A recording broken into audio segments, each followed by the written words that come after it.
What does a perfect family look like from the outside? Maybe it's a big house, a successful career, a name that commands respect in the community, a nickname that makes people smile when they say it. Big Daddy. That's what people called him. Gary Farris, a man larger than life, a prominent commercial real estate attorney, well-dressed, well-connected, the kind of man who filled up a room the moment he walked into it. He had built something most people only dream about. A sprawling 10-acre property tucked away in Cherokee County, Georgia. A family, a legacy, a life that from every angle you looked at it, looked good. But here's the thing about picture-perfect lives. Sometimes, the picture lies. Welcome to Elias Noir's True Crime Stories, where we shed light on stories hidden in the shadows. And before we go any further, if you're new here, make sure you follow, like, share, and subscribe. It genuinely helps this channel reach more people, and there is a lot more where this comes from.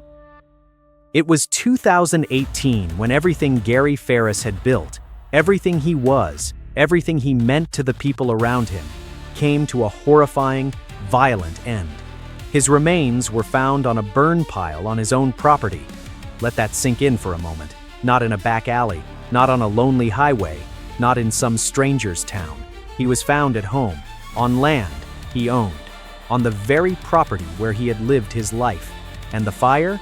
It had done its job. Or at least whoever started it had hoped it would. But fire doesn't erase everything, and it certainly didn't erase this.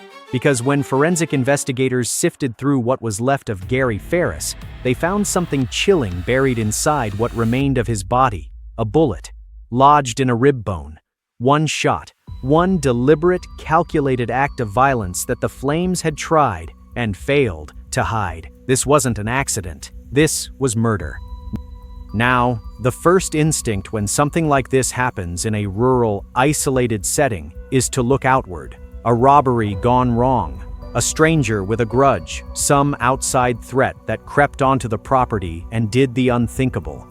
But the more investigators looked outward, the more the answers kept pulling them inward. Back through the front door of the Farris home, back through the family photos on the wall, back through years of secrets kept carefully below the surface. Secrets about money, about loyalty, about a marriage that was not what it appeared to be, and family relationships that had been quietly rotting for a very long time. What unraveled in the weeks and months that followed Gary Farris's death was not a simple whodunit. It was something far more disturbing, far more intimate, far more human. It was a story about the people who were supposed to love him most. At the center of this investigation stood two names that would come up again and again. Melody Farris, Gary's wife, and their son Scott. And then there was a third figure, one who wasn't family by name, but had been woven into the fabric of this story for years.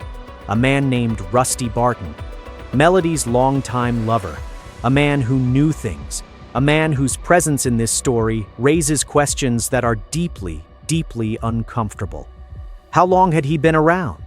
How much did he know? And when did knowing something make you part of something? These are the questions that investigators, journalists, and a gripped nation would spend years trying to answer.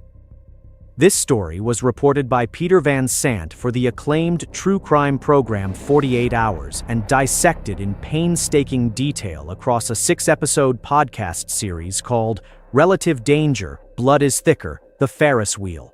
And what emerged from that reporting was not just a murder case. It was a psychological portrait, a deep, uncomfortable look at what happens behind the closed doors of an affluent, outwardly successful family when hidden grievances are left to fester, when financial tensions go unresolved, when betrayal becomes routine, when the weight of secrets finally becomes too heavy to carry.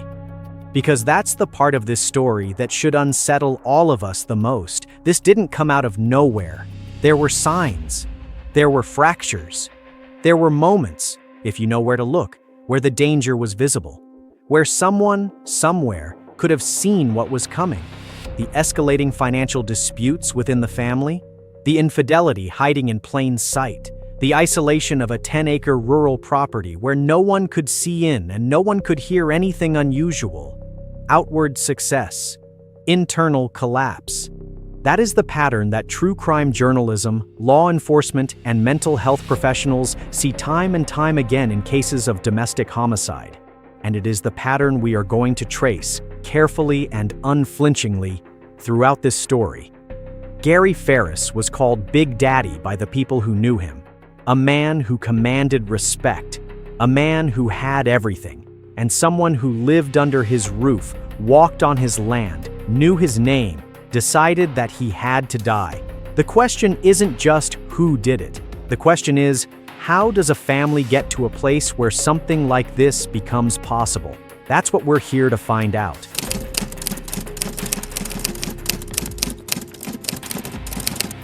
Let me paint you a picture. A 10-acre property in Cherokee County, Georgia. Greenland stretches out in every direction. A house that signals success the moment you see it. A family name that carries weight in the community. A husband who is a respected attorney. A wife. A son. The kind of life that makes people at dinner parties say, "Now that's a family that has it together." From the outside, the Farris household was the American dream with a Southern accent. But here's what nobody talks about with the American dream. What happens inside the house when the guests go home, the doors close, and the performance stops? Because that's exactly what it was, a performance. Every family has a public face and a private reality. Most of the time, the gap between those two things is small, normal even, a little tension here, a disagreement there. That's just life. But then there are families where the gap isn't small at all, where the distance between the image and the truth is so enormous, so carefully maintained that it takes a tragedy, a murder investigation, to finally crack it open and expose what was really living inside those walls. The Farris family was that second kind. Let's start with Gary.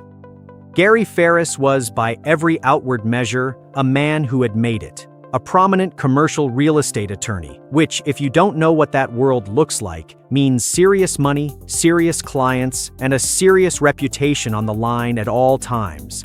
He wasn't just working a job, he was somebody. The kind of man whose phone calls get returned quickly, whose handshake means something, whose name opens doors. And then there was the nickname, Big Daddy.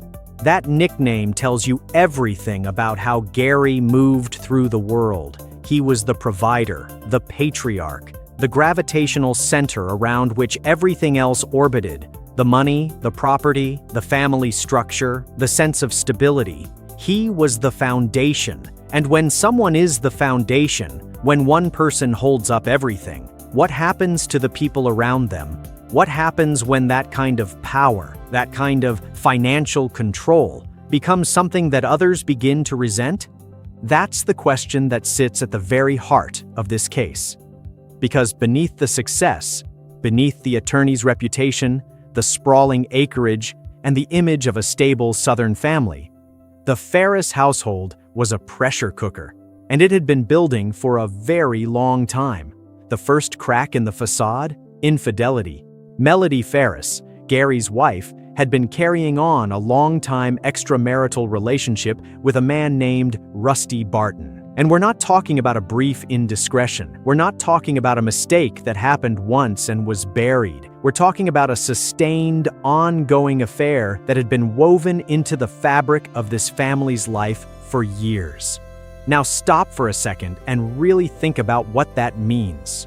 When infidelity isn't a one-time event, but a long-term arrangement, it completely rewires the emotional architecture of a household. Someone is lying every single day.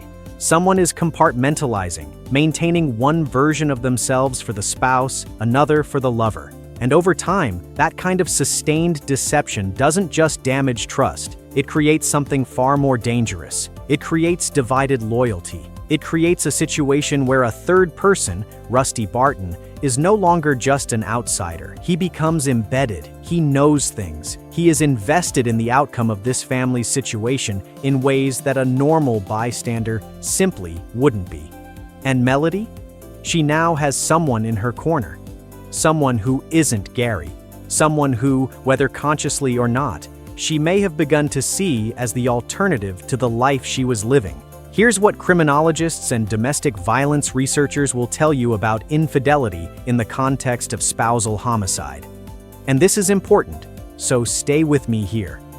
The presence of an ongoing affair doesn't just introduce emotional instability into a marriage, it dramatically elevates risk. Why? Because it changes the calculus of the relationship entirely. It introduces a motive, the desire to escape one life and fully inhabit another. And it introduces a potential co-conspirator, someone who shares the secret, someone who has skin in the game.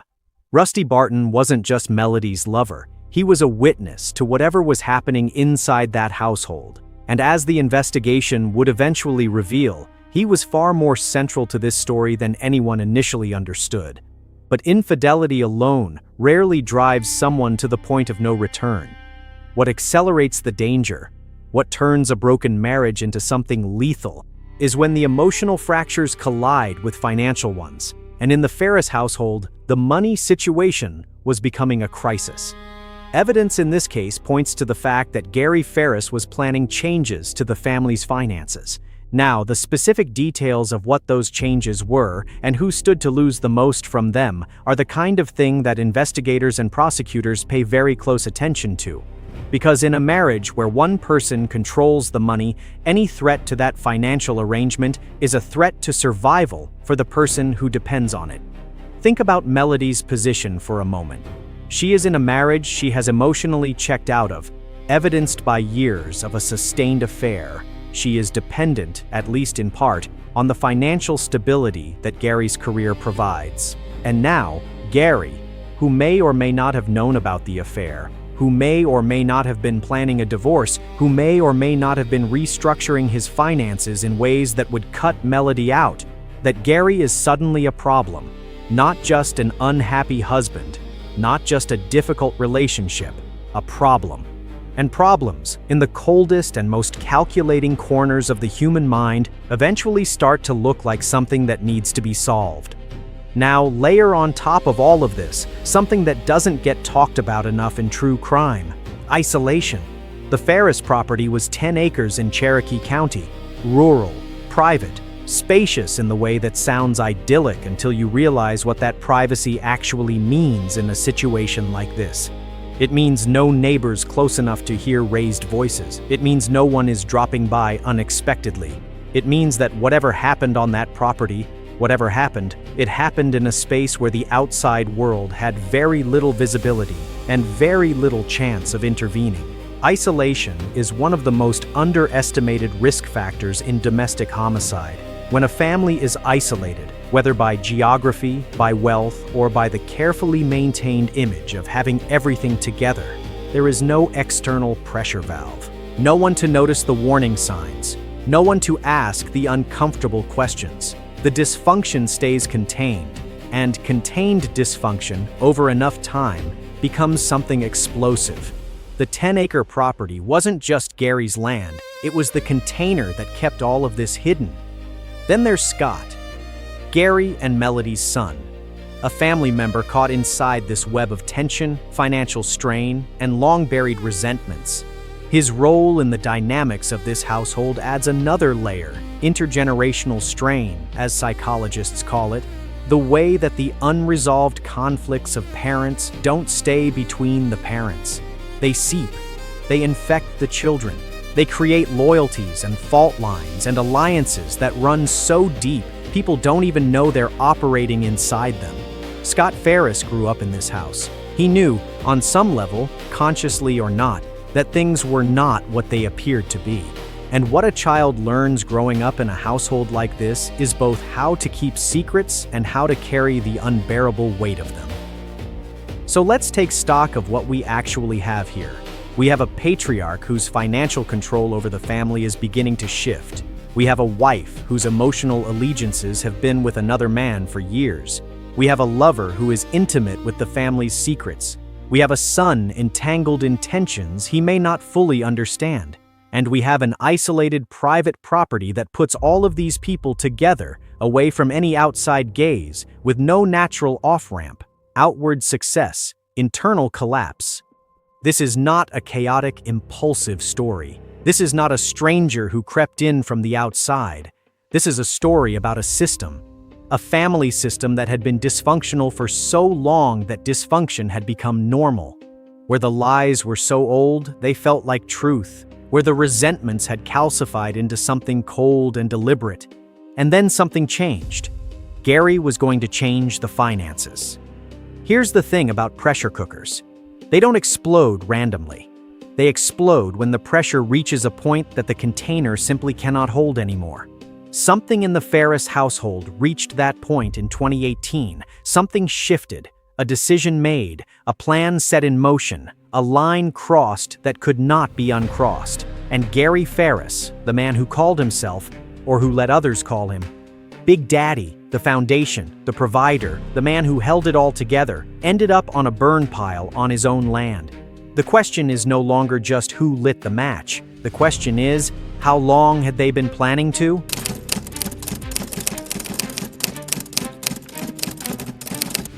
There is a moment in every murder investigation, one specific moment, where the case turns, where it stops being a mystery and starts becoming a revelation. In the Farris case, that moment didn't come from a dramatic confession.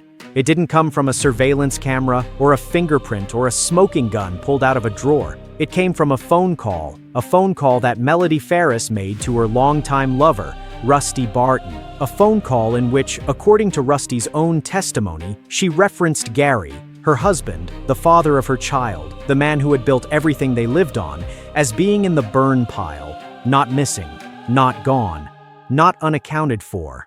The burn pile.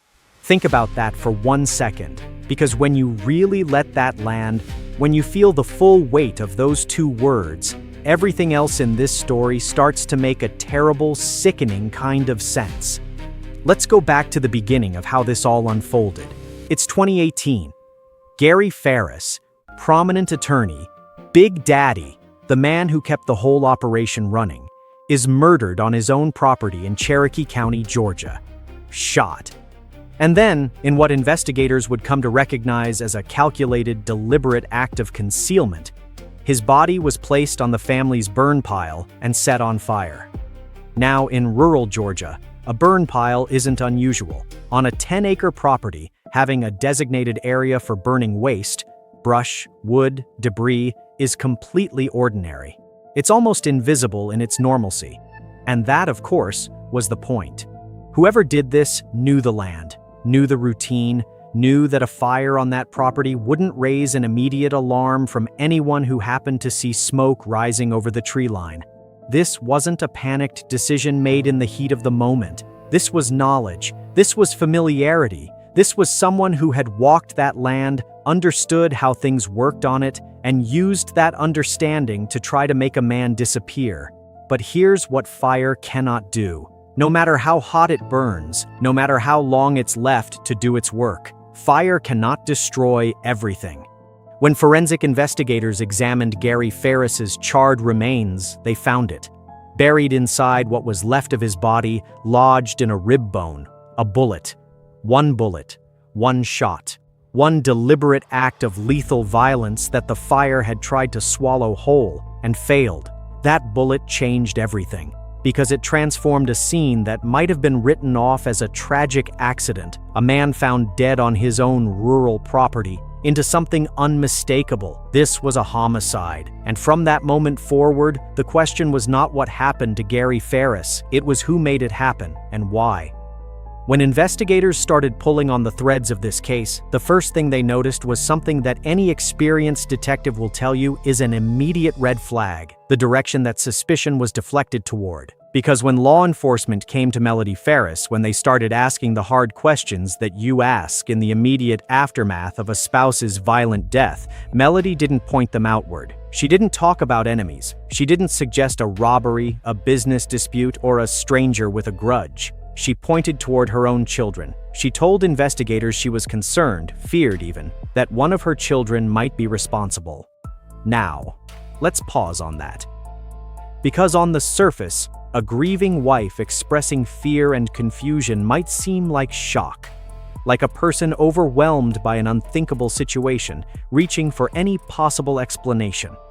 and maybe that's how it was intended to sound. But investigators don't hear those statements in a vacuum. They hear them as data. And what that statement tells a trained investigator is something very specific. It tells them that Melody Farris was already thinking about suspects, already steering the conversation, already, in the very first moments of this investigation, trying to put distance between herself and the crime scene. Blame shifting. It is one of the oldest and most transparent tactics in the playbook of someone who knows far more than they are saying. And then came Rusty Barton. If Melody's deflection was the first crack in the story she was trying to tell, Rusty Barton was the sledgehammer that brought the whole wall down. Because Rusty Barton, the man Melody had been secretly involved with for years, the man whose very existence in this story tells you everything you need to know about the state of the Farris marriage, Rusty Barton talked. He told investigators about the phone call, the one where Melody referenced Gary being in the burn pile, and whatever his reasons for coming forward, guilt, self-preservation, a genuine moral reckoning, what he provided was devastating. Think about what that testimony reveals beyond the obvious. It reveals that Melody Farris knew, when she made that call, exactly where Gary was.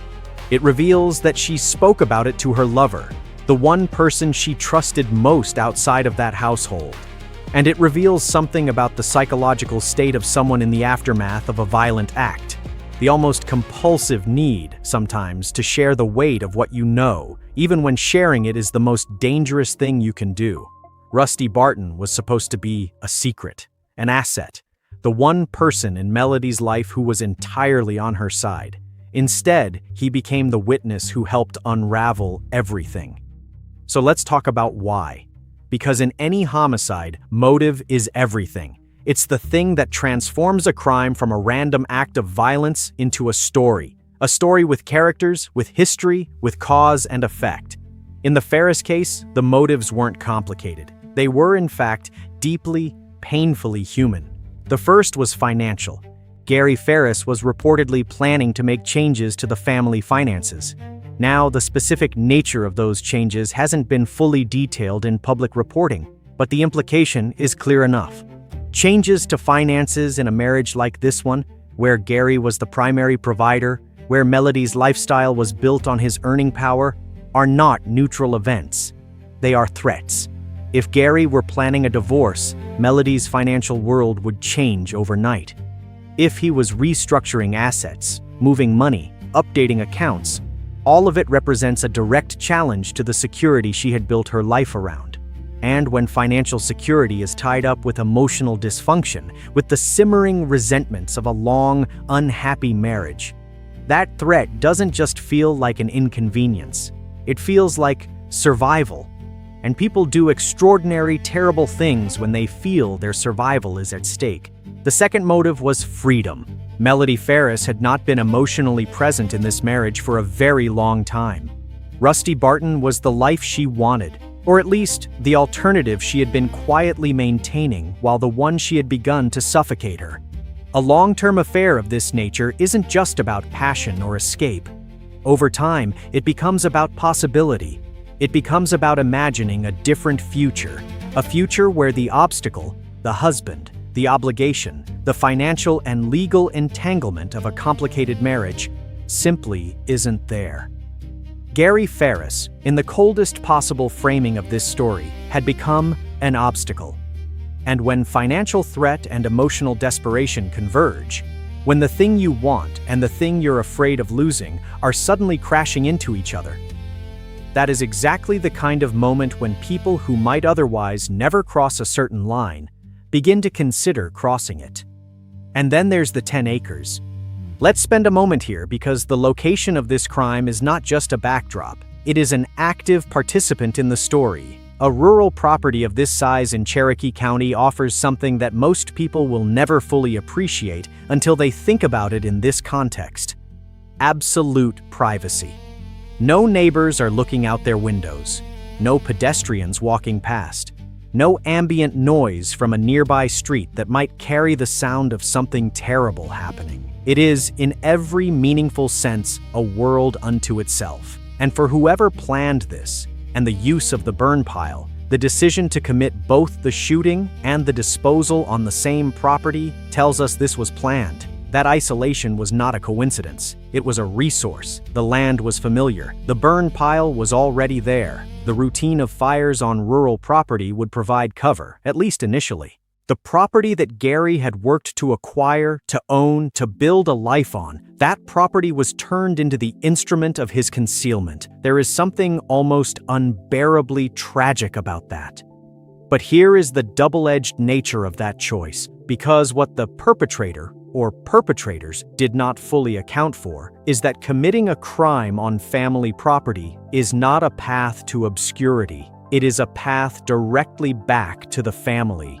Investigators don't look at a body found on a man's own land and assume a stranger did it. They look inward. They look at the people who had access to that land, who knew the routines of that property, who understood the burn pile and its history. The location that was chosen for concealment became the very thing that focused the investigation. Every detail, the isolation, the burn pile, the on-site disposal, pointed not to an outsider, but to someone who lived there, someone who belonged there, someone who knew every corner of those 10 acres the way only a family member could. The land told the story even before the evidence did. So here is what we know about how this unfolded. Gary Farris was shot on his property.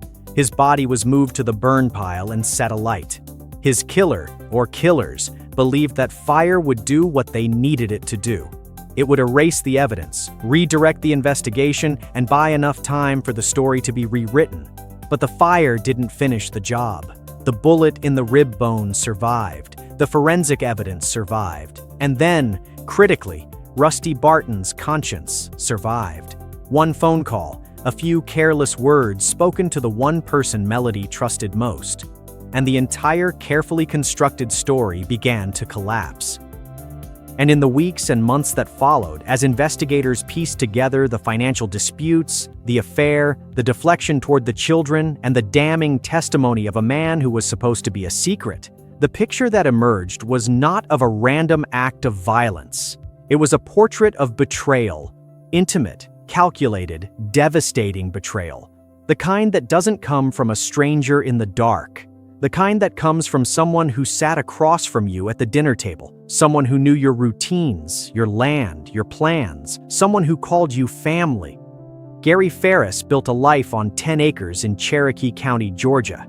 He didn't know that those 10 acres would become the scene of his death, that the burn pile on his own land would be used to try to erase him, that the person he may have trusted most, the person who shared his name, his home, his world, would allegedly look into the eyes of his lover and speak about him in the past tense before anyone else even knew he was gone. The fire failed to destroy the evidence, but before investigators could build a case, before the full weight of the truth came crashing down, there were still secrets left to uncover. Still questions about who exactly was in that house and who exactly made the decisions that ended Gary Farris's life. And those answers, those are still coming.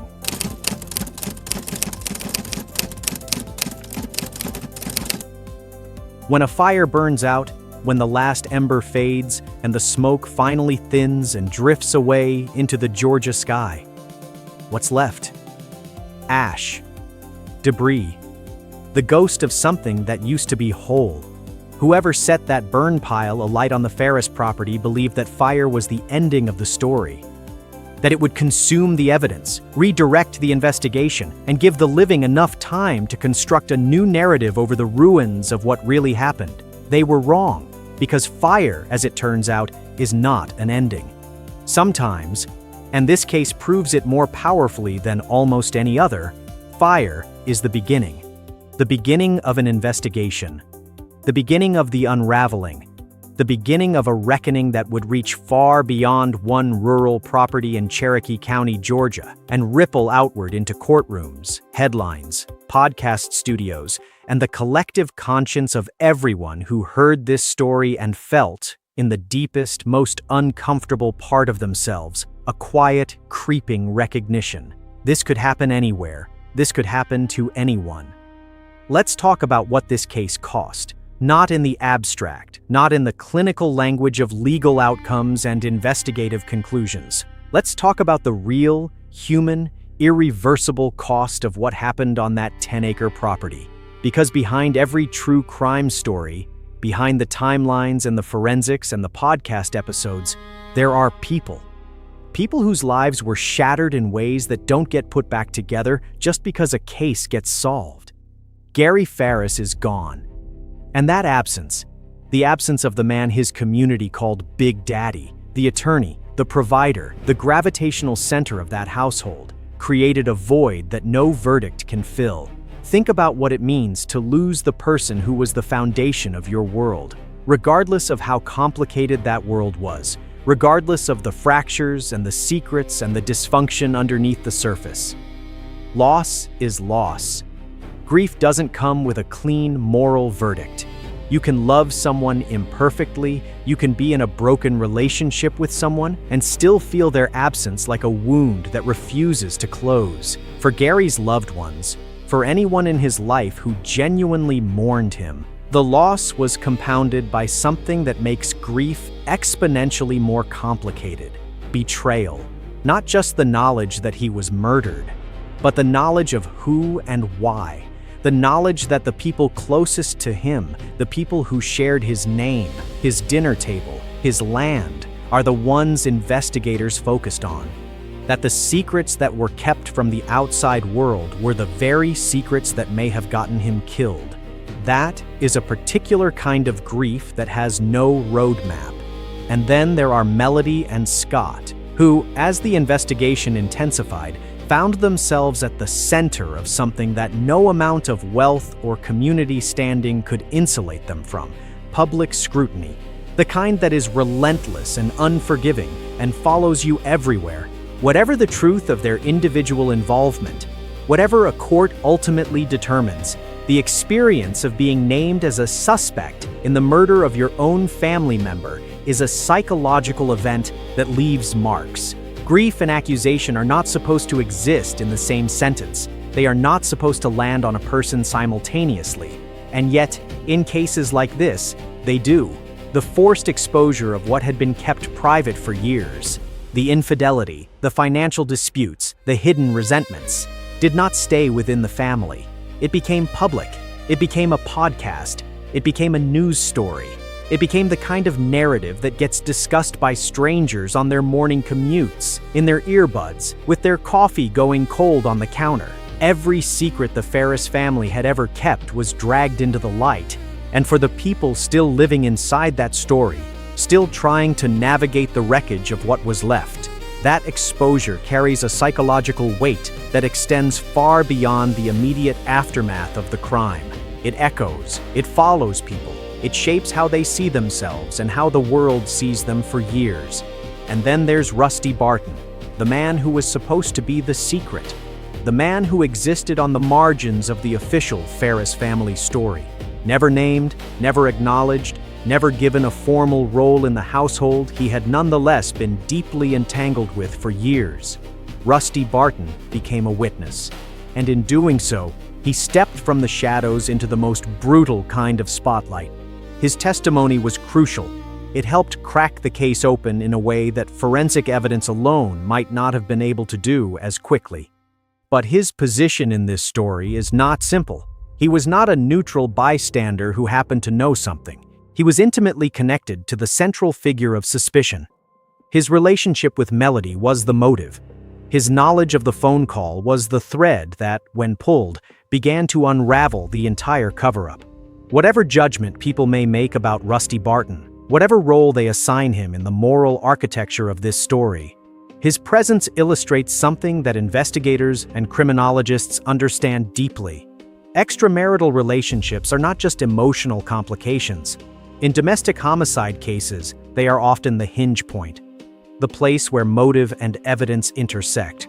The relationship that was supposed to be entirely secret ends up being the very thing that the case turns on. The person who was supposed to be the safe harbor ends up being the most important witness in the room. Rusty Barton's involvement in this case is a reminder that when you let someone into your secrets, truly into them, you are handing them a power over your future that you can never fully take back. Beyond the personal devastation, this case left its mark on the systems that are supposed to protect people from exactly this kind of violence. Let's talk about the forensic reality of investigating a burned body. This is not straightforward work. Fire scenes are extraordinarily difficult to process. They require specialized training, meticulous technique, and a particular kind of patience, because what you're working with is not a crime scene in the traditional sense. It's a scene that has been actively altered, deliberately and methodically, with the intention of destroying the very evidence you're looking for. And yet, a bullet lodged in a rib bone survived. That detail cannot be overstated, because it represents not just a piece of physical evidence, but a testament to the remarkable and ever-advancing capability of forensic science to find truth in places where someone has done everything possible to erase it. Modern forensics can recover critical information from remains that a perpetrator believed were beyond recovery. And in this case, that capability was the difference between a possible accident and a confirmed homicide. This case is now part of the broader conversation about how law enforcement approaches property-based family homicides, particularly in rural settings where isolation can delay discovery, complicate scene access, and initially obscure the intimate nature of the crime. Cherokee County investigators, by using the location itself as an investigative clue, by recognizing that a body found on family land almost always leads back to the family, demonstrated the kind of contextual intelligence that true investigative work requires. The location wasn't just where the crime happened, it was a message, and they knew how to read it. But here's where this story stops being about one family in one county in Georgia, and starts being about all of us. Because the Farris case is not exceptional in its underlying dynamics, it is exceptional in its outcome, in the brutal, final, irreversible way that its tensions are resolved. But the dynamics themselves, the financial disputes, the infidelity, the isolation, the long-buried resentments masquerading as a functioning family, those are everywhere, in affluent homes and modest ones, in rural properties and city apartments, behind closed doors that look from the outside completely ordinary. One of the most dangerous myths that exists about domestic violence and domestic homicide is the myth of the visible warning sign. The idea that danger always announces itself loudly, that the households where lethal violence is possible are visibly troubled, obviously chaotic, unmistakably broken in ways that are easy to identify from the outside. The Farris case demolishes that myth completely. Gary Farris was a prominent attorney. The family lived on a 10-acre property. Life appeared by every external measure stable, and yet underneath that stability, underneath the success and the reputation and the carefully maintained public image, were the same dynamics that appear in every single domestic homicide case file that researchers and law enforcement have ever studied. Money, betrayal, secrets, isolation, and desperation. Wealth does not protect you from domestic danger. Success does not insulate a family from lethal dysfunction. The facade of having everything together can, in fact, make things worse, because it makes the secrets easier to keep and the warning signs harder to see. So what do we do with that knowledge? Because this isn't just a story to be consumed and set aside. This is a story with lessons. Practical, urgent, life or death lessons about what to look for, what to say, and when to act. The warning signs were there in the Farris household long before 2018. Escalating financial disputes that were never openly resolved. Infidelity had been normalized over the years. Blame shifting, isolation, both geographic and emotional. A household where the gap between the public image and the private reality had grown so wide that the pressure of maintaining it had become unsustainable. These are not signs that require a psychology degree to recognize. They are signs that family members, friends, employers, and community members can see if they know what they're looking for. If someone in Melody's life had recognized that a long-term affair combined with brewing financial conflict in an isolated household is a genuinely dangerous combination, not just a personal problem or a messy marriage, could something have been said? Could a conversation have happened? Could someone have intervened in a way that redirected what ultimately became a fatal trajectory? We can't answer that definitively, but we can carry the question with us. Effective prevention starts with an honest conversation, with mental health support that reaches families before they reach the breaking point, with legal protections that are engaged early rather than as a last resort, with communities that refuse to let the illusion of success become a wall that keeps the truth and the help out. And this is where a podcast series like Blood is Thicker: The Farris Wheel does something that deserves genuine recognition.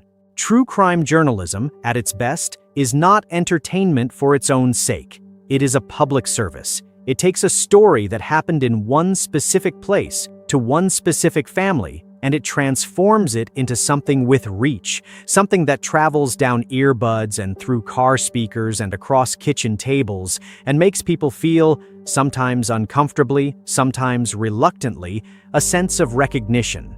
I know a family like this. I know someone in a marriage like this. I've seen these warning signs before. That recognition is not comfortable, but it is necessary, because domestic homicide does not end when a case is solved. The patterns that produced it continue in other households, other relationships, other families managing the same combustible combination of money, secrets, and desperation behind closed doors.